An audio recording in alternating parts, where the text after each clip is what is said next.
ഇപ്പൊ ഞാൻ ഈ കാണുന്ന കാഴ്ച ഇപ്പൊ ബിപിൻ നൽകുന്ന ദൃശ്യം അത് പിന്നിൽ ഈ പോലീസ് ഉദ്യോഗസ്ഥരുടേതാണ്. അവരൊരു രക്ഷണ പ്രയത്നമുണ്ട് കേട്ടോ. അതിൽ ഒരു മിനിറ്റ് ഇടവേള എടുക്കാതാണ് ഇവിടുത്തെ എല്ലാ കാര്യങ്ങളും സുഗമമായി നടക്കാൻ വേണ്ടി അവര് അശ്രാന്തം പരിശ്രമിച്ചുകൊണ്ടിരിക്കുന്നത്. വേണ്ട നിർദ്ദേശങ്ങളൊക്കെ നൽകിക്കൊണ്ടിരിക്കുകയാണ് അവരുടെ സുപ്പീരിയേഴ്സ് അപ്പോൾ രാവിലത്തെ ഒരു മീറ്റിംഗ് ആണ്. അതെ, എക്സാക്ട്ലി. അപ്പോ ഇനി ഇതിന്റെ പോലീസിന്റെ തന്നെ ഇപ്പൊ ആ പവലിയൻ അവിടെ ആളുകളില്ല എങ്കിൽ പോലും ഞാൻ ജസ്റ്റ് ഒന്ന് പാൻ ചെയ്ത് കഴിഞ്ഞാൽ കാണാം. ഇത് പോലീസിന്റെ പവലിയനാണ്.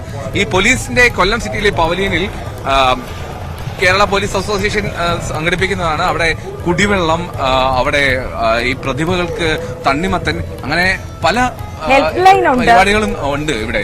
അതാണ് കാര്യം. എനിക്കൊന്ന് ചായ ഒക്കെ ഉണ്ടെന്ന് തോന്നുന്നു അല്ലേ? ഓക്കെ. ഈ എന്തായാലും പോലീസുകാരുടെ ഒരു ഉദ്യമമാണ് ഇതിന്റെ ഭാഗമായിട്ടുള്ള. തൊട്ടപ്പുറത്ത് തന്നെ പോലീസിന്റെ കൺട്രോൾ റൂമും ഉണ്ട്. പോലീസിന്റെ കൺട്രോൾ റൂമും തൊട്ടപ്പുറത്ത് തന്നെ ഉണ്ട്. നമുക്ക് നോക്കാൻ ഞാൻ കാണിച്ചു തരാം.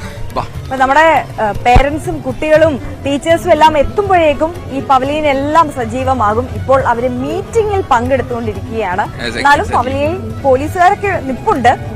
ഇത് പോലീസിന്റെ കൺട്രോൾ റൂമാണ്. ഒരു താൽക്കാലിക കൺട്രോൾ റൂം തന്നെ ഇവിടെ സജ്ജീകരിച്ചിട്ടുണ്ട് എന്നുള്ളതാണ് പ്രധാനപ്പെട്ട കാര്യം. ഇവിടുത്തെ CCTV ക്യാമറകളൊക്കെ നിരീക്ഷിച്ച് വാക്കി ടോക്കികളൊക്കെ പോലീസ് ഉദ്യോഗസ്ഥർ സജീവമായി തന്നെ ഈ കലോത്സവ വേദിയിലുണ്ട്. ഇവിടുത്തെ കാര്യങ്ങളൊക്കെ കാര്യക്ഷമമായി നടത്താൻ, സുഗമമായിട്ട് നടത്തിപ്പിന് ഒരു വലിയൊരു പോലീസ് സംഘത്തിന്റെ എഫേർട്ട് ഇവിടെ നടക്കുന്നുണ്ട് എന്നുള്ളതാണ്.